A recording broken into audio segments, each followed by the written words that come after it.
Face చేయలేదు కానీ America ఏముంటుంది, గోల్డెన్ డ్రోన్ సిస్టమ్ ఉంది అంటుంది.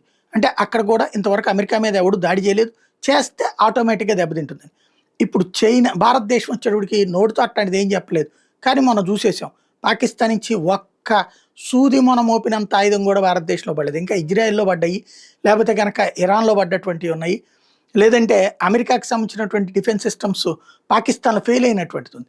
కానీ భారతదేశంలోకి ఒక్క డ్రోన్ కూడా రాలేకపోయింది మొన్న ఎయిర్ డిఫెన్స్ సిస్టమ్స్ వల్ల. అదే సందర్భంలో వాళ్ళ యుద్ధ విమానాలు కానీ ఏమీ రాలేకపోయినాయి, వాళ్ళ మిసైల్స్ కానీ ఏమీ రాలేకపోయినాయి. పైగా వాళ్ళ దేశంలోనే అటు ఇటు కూల్చేయడం జరిగింది.